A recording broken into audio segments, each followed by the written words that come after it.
mas el espíritu vive a causa de la justicia. Y si el espíritu de aquel que levantó de los muertos a Jesús mora en vosotros, el que levantó de los muertos a Cristo Jesús vivificará también vuestros cuerpos mortales por su espíritu que mora en vosotros. Y esto es palabra de Dios. Te alabamos, Señor. Puestos en pie, todos el verso. Porque ni aún el Hijo del Hombre vino para ser servido, sino para servir y cuidar la vida del rescate por muchos.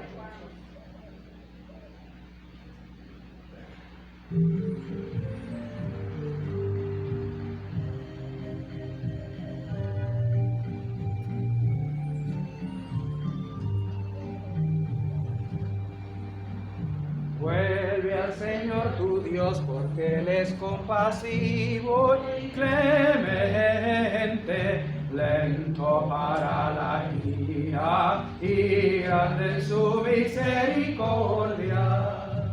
Lento para la ira y grande en su misericordia.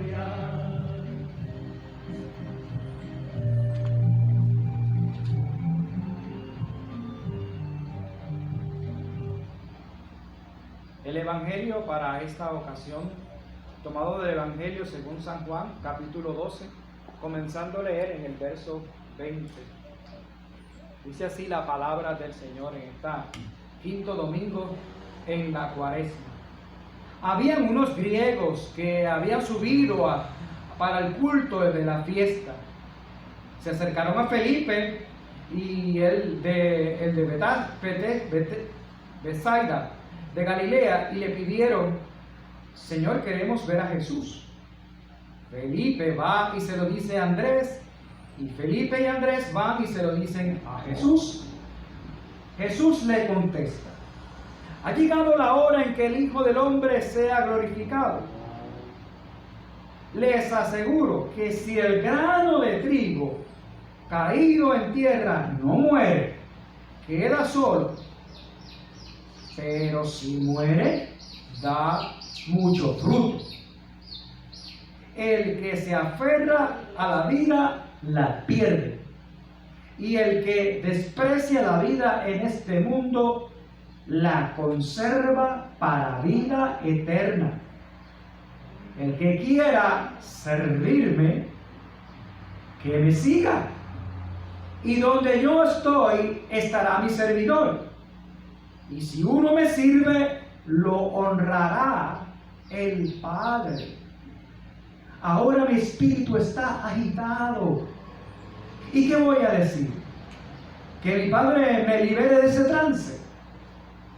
No, que para eso he llegado a este trance. Padre, da gloria a tu nombre. Y vino una voz del cielo: lo he glorificado y de nuevo lo glorificaré. Y la gente que estaba escuchando decía: ha sido un trueno. Y otros decían: le ha hablado un ángel. Jesús respondió: esa voz no ha sonado por mí, sino por ustedes. Ahora comienza el juicio de este mundo y el príncipe de este mundo será expulsado. Cuando sea elevado de la tierra, atraeré a todos hacia mí. Lo decía indicando de qué muerte iba a morir. Hasta aquí el Evangelio para esta ocasión. Alabanza. Vuelve a seguir.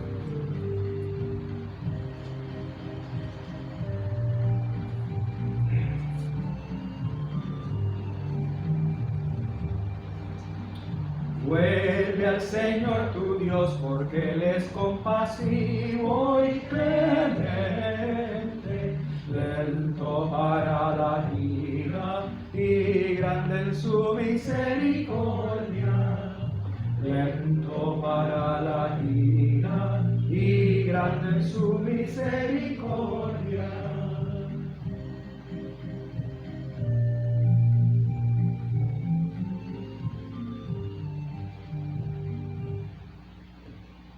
Gracias y paz de Dios y de Jesucristo nuestro Señor y nuestro Salvador.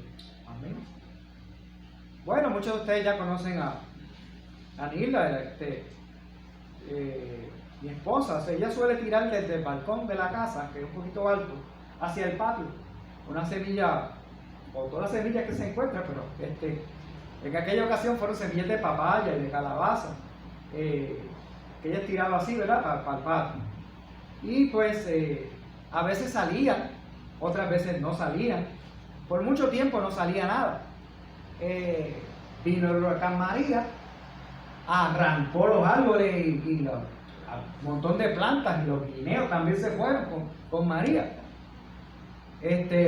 Mientras íbamos recogiendo el patio, todo se quedaba como medio desierto, porque arrancó un montón de cosas huracán. Bueno, usted sabe, pues ustedes pasaron por eso también, ¿verdad? Se veía como medio muerto y como medio desierto, ¿verdad? Todo, ¿verdad? Con el paso del tiempo de ese patio, que se veía todo desértico y todo derribado, ¿verdad?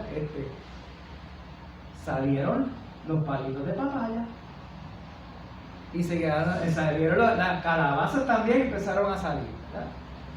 Es decir, donde creíamos que no pudiera haber germinado nada, allí fue precisamente donde la semilla se abrió, germinó y produjo fruto. Tanto que ustedes llegaron a comer de esas papayas y de esas calabazas, ¿verdad? Que porque las traímos a la iglesia, algunas, otras se las dimos al vecindario, nos comimos también en casa y a la familia también le dimos. Y bueno, y uno dice, el huracán nos dio duro, y como que uno estaba medio tristón y como apagado. Mira, se destruyó un montón de cosas y hasta murieron mucha gente, ¿verdad? Y todo. Nosotros pasamos por eso. Ustedes saben lo que fue eso. Pero la misma tierra nos ayudó a tener esperanza, ¿verdad? Aquellas semillas que Nilda tiró y no sabía si se iban a dar, en efecto se dieron. Se abrió la semilla y surgió la nueva planta y salió mucho fruto. Este evangelio de hoy, con esas palabras de Jesús acerca de la semilla de trigo, está reflejando, ¿verdad?, en parte la sorpresa que tuvimos, ¿verdad? Donde había muerte, surgió la vida. Y es lo que Jesús dice cuando se compara a sí mismo con una semilla o un grano de trigo, ¿verdad? Cae en tierra y muere para producir fruto abundante. Jesús pues se compara con ese grano de trigo que muere, se abre, crece, da fruto. Y esa es la paradoja de la muerte, que donde ya no se esperaba que hubiera vida, de ahí surge precisamente la vida. Jesús está preparando de antemano a los discípulos para que sepan de qué habría de morir, y en el paso por esa muerte Él se abriría y daría fruto abundante, el fruto de la vida eterna, que Dios quiere darle a todo el mundo. Los discípulos debían confiar, debían conocer, debían saber, debían afirmarse, por lo más difícil que fuera aceptar o concebir que Jesús muriera. Ya hemos visto en las semanas anteriores, ¿verdad?, cómo Jesús anuncia que ha de morir y Pedro enseguida le cae arriba a reconvenir a Jesús. Y Jesús tiene que reconvenir a Pedro y échate hasta atrás, que tú estás pensando no estás pensando las cosas como las piensa Dios, sino como las de los hombres. Le tiene que decir, apártate de mí, Satanás, ¿verdad? Porque si se opone a Jesús, si se opone a la agenda de Jesús, se está poniendo de parte del mal, ¿verdad? En ese sentido, Jesús tiene que ser duro con ellos. Y entonces, pues, así a veces nos pasa. Ante la situación trágica, ante las situaciones de muerte, pues todo se ve oscuro, todo se ve en tinieblas, todo se ve como cercanía de muerte, ¿verdad? Pero Jesús está diciendo, si ese grano de trigo no cae en tierra y muere, se queda solo, pero si muere, se abre, da fruto y fruto en abundancia. La muerte de Jesús habrá de dar el fruto manifiesto del amor redentor de Dios. El amor que nos libera, que nos llena de esa gracia, de la verdad, de la vida, cuando estamos reconciliados con Dios. Nos devuelve a la vida genuina que Dios quiere que tengamos todos nosotros, reconciliados con Él, reconciliados unos por los otros, reconciliados con la creación entera, con el mundo entero. Por eso es que esta muerte y esa resurrección de Jesús es el nuevo, en esa muerte y en esa resurrección está el nuevo pacto de Dios por los hombres, como lo había prometido Jeremías en la primera lectura, ¿verdad? Ya no será necesario de que se diga conoce a Dios, porque todos me conocerán, desde los más grandes hasta los más pequeños, dice esa lectura que leyó Carmen ahorita, ¿verdad? Y es en el sentido de que, y aquí en este evangelio que dice, atraeré, cuando me levantare de la tierra, ¿verdad? Atraeré a todos a mí mismo. ¿De qué está hablando? ¿Dónde alzan de la tierra a Jesús? En la cruz. De la cruz se levanta, ¿verdad? Y todos pueden ver, ¿verdad? Aunque se haga difícil para la mente, allí está el poder del amor de Dios manifestado.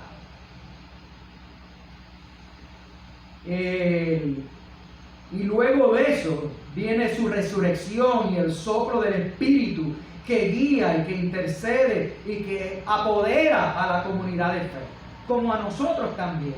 El Espíritu, decíamos ahorita, Dios está aquí. Pues Cristo está aquí también, y el Espíritu de Dios está aquí también, y está dispuesto para guiarnos, está dispuesto a soplar para interceder por nosotros y empoderarnos a nosotros, para que tengamos esa confianza, aunque estemos viviendo en tiempos difíciles, en tiempos oscuros, en tiempos de tiniebla o de muerte. Entregando su cuerpo, derramando su sangre, Jesús encarna y se revela como el Cordero Pascual que quita el pecado del mundo. El Cordero Pascual para los judíos era el que quitaba el pecado del pueblo que venía a esa celebración pascual, ¿verdad? Recordando el pacto que Dios había hecho cuando liberó al pueblo de la esclavitud en Egipto. Ahora el pueblo se reunía y sacrificaba un cordero pascual para el perdón de los pecados del pueblo y renovar ese pacto con Dios. Pero Jesús es el cordero pascual que quita el pecado del mundo, mucho más allá que el cordero sacrificial. Ya no habría más necesidad de tener algún otro cordero para sacrificio, porque el cordero de Dios es Cristo. Esa fe, esa creencia era lo que precisamente Jesús les habría ido adelantando en el capítulo 10, como hemos visto en otras ocasiones. En el capítulo 10, cuando habla del buen pastor, ¿qué dice? Yo soy el buen pastor. Y dice, el buen pastor da su vida por sus ovejas. En el 15, que ya también lo hemos visto, lo volvemos a ver, cuando dice, Él enseña a sus discípulos, nadie tiene mayor amor que este, que uno dé su vida por sus amigos. ¿Cuántos de nosotros no habremos podido ver ese mismo amor en una madre, por ejemplo?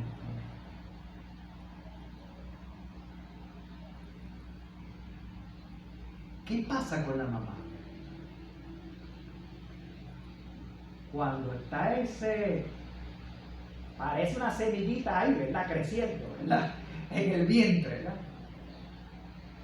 Cuando abre fuente, o sea, rompe la fuente, ¿verdad? Yo no soy muy ginecólogo, no sé de estas cosas, ¿verdad? Pero más o menos, ¿verdad? Entonces, sale esa nueva vida, ¿verdad? De ese vientre, sale esa nueva vida de ese vientre, ¿verdad?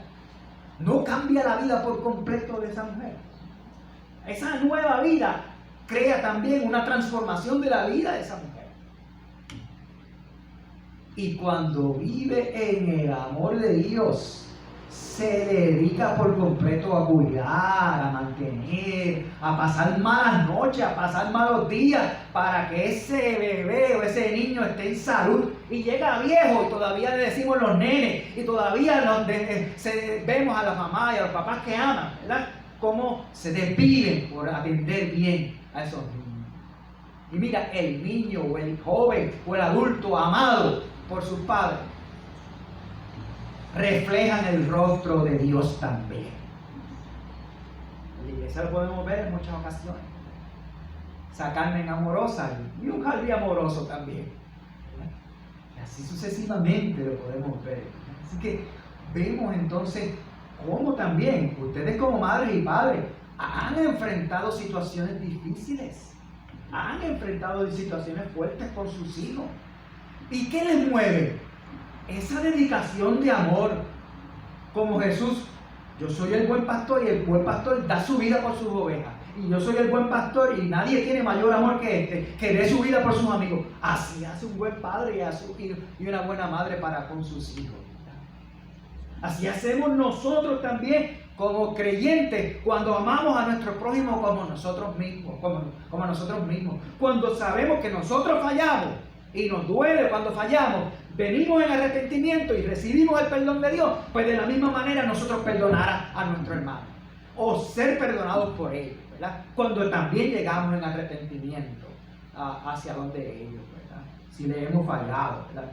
En ese sentido. Eso es vivir el amor.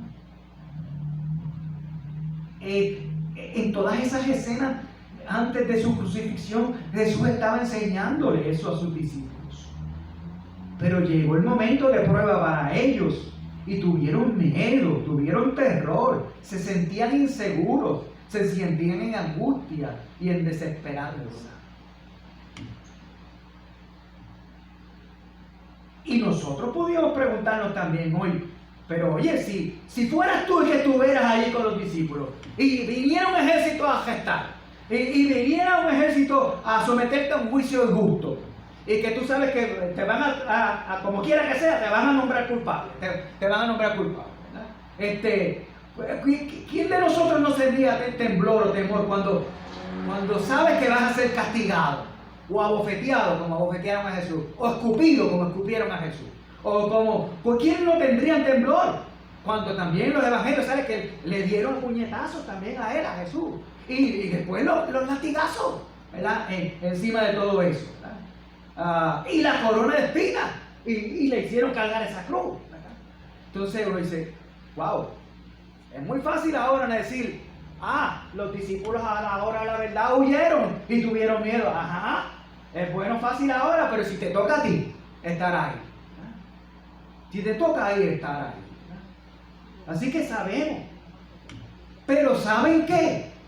Que ese mismo Dios que en Jesús, que le dice, su vida da por sus ovejas, en la cruz, sabe por lo que tú estás pasando. ¿Qué es lo que dice este evangelio? Que él estaba agitado, que él estaba afligido. ¿Y qué es lo que dicen los otros 3 evangelios? Él se fue a Getsemaní a orar, y cuando oraba sudó sangre de tan afligido que se veía. Y no es solamente por lo que le estaba sucediendo a él, que se puede identificar con lo que nos puede suceder a nosotros en situaciones de extrema peligro o de amenaza de muerte o de sufrimiento, ¿verdad? Y de dolor, ¿verdad? Sino que en la cruz él decide llevar sobre sí tu dolor y el mío. Y ahí es que está el Jesús que te dice que te ama y da su vida por ti, porque te lleva tus pecados, tus dudas, tu tristeza, tus angustias, tus dolores, tus aflicciones, los lleva a la cruz, los carga por ti. Ese es el Jesús que tantas veces ustedes me han escuchado decir: cuando andes en valle de sombra y de muerte, no temeré mal alguno, porque estarás contigo. tu vara y tu callado te dará. La vara y callado del Señor te darán aliento. Ese es Jesús que lleva tu dolor a la cruz. Pero vence también el dolor. Es el de la resurrección que te levanta otra vez de tu situación y te lleva a respirar ese amor que te permite disfrutar desde aquí, volver a disfrutar desde aquí y desde ahora la vida eterna, la vida abundante, vivirla aquí ahora. Como cualquier otro ser humano, Jesús también se sobrecogió, entró en su tristeza, entró a su aflicción, pero la venció. Y fue fiel para con el Padre, el amor, la bondad, la gracia y la misericordia de Dios. Y esa debe ser nuestra confianza, aunque estemos sufriendo en el momento de sufrimiento, de oscuridad o de tensión.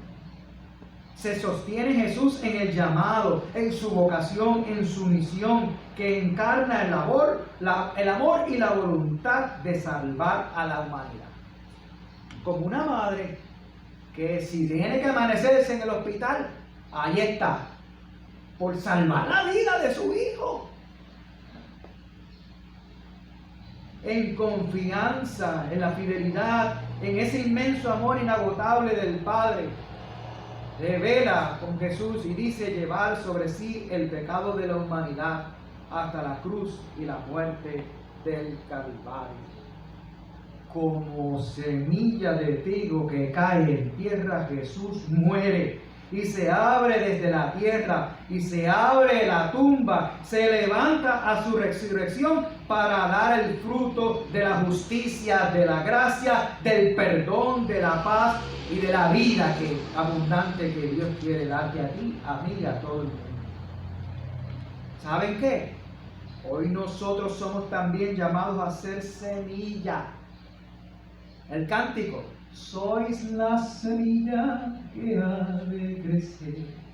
Nosotros también estamos llamados a ser semilla, a dar fruto abundante, a dar testimonio de fe, a operar en el don del amor y compartir ese amor liberador de Dios. Por tanto, hay primero que morir a nuestros orgullos, morir a nuestras pretensiones, a nuestras vanidades.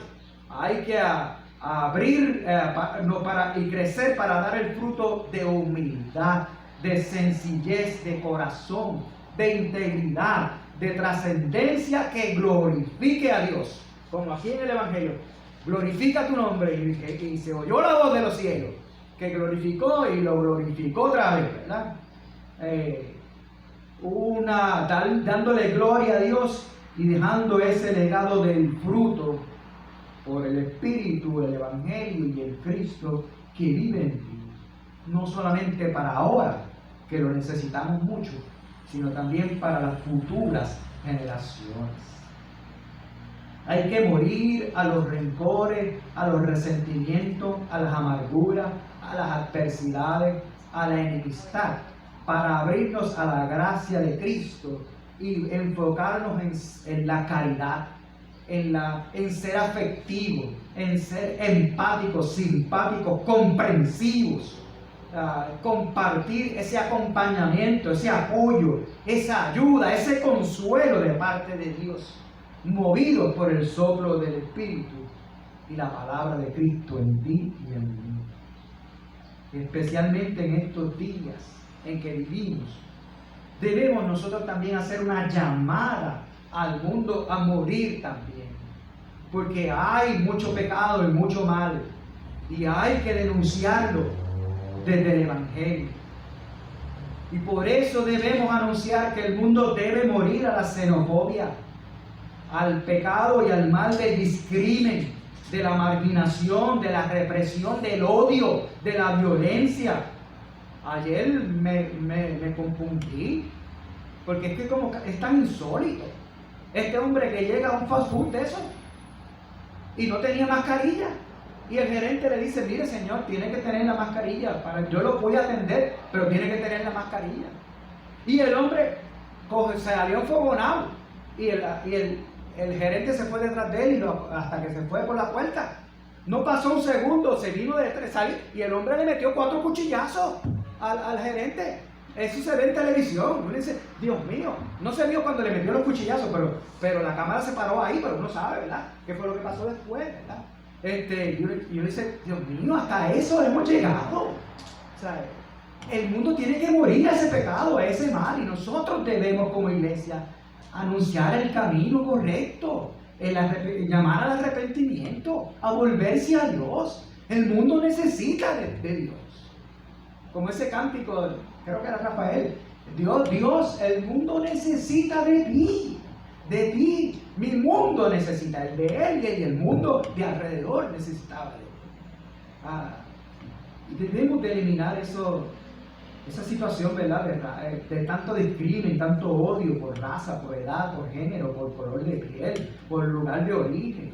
Y al revés, debemos entonces ser hospitalarios, recibir ese prójimo, darle la bendición de parte de Dios, darle comida si tiene hambre, vivir ese fruto de fe humilde, de acción de gracia, que honre y dé honor a Dios. Eso es vivir en el pacto para con Dios en Cristo Jesús, que dio su vida para salvarnos. Sirvamos a la causa de Cristo, entregados en amor y en servicio a nuestro prójimo. El que quiere seguirme, servir, que me siga, ¿verdad? Y dice en otras palabras lo que decía él en los evangelios. El que pierda su vida la ganará, y el que pierda, el que quiera ganar su vida la perderá, y el que pierda su vida por causa del evangelio la ganará. Eso es lo que dice Jesús aquí. Ser hospitalario, dar refugio, vivir por darnos en salud integral a nuestros prójimos, para que nuestros prójimos tengan esa salud integral, que se sanen, en vez de que se dividan tanto, que se sanen nuestro pueblo, ¿verdad? Que se reconcilien, que reconociendo esa vida y valor de cada ser humano, porque Dios ama a todas sus criaturas. Que demos ese fruto de unidad en la diversidad, convivencia justa, pacífica. Hay mucho por lo cual pedir en esta cuaresma y después de la cuaresma también. Vivamos, ¿verdad?, en el espíritu de que se adelante desde aquí y desde ahora la ciudadanía del reino de Dios. Que así sea. La paz que sobrepuja tu entendimiento, guarde vuestra mente y corazón en Cristo Jesús.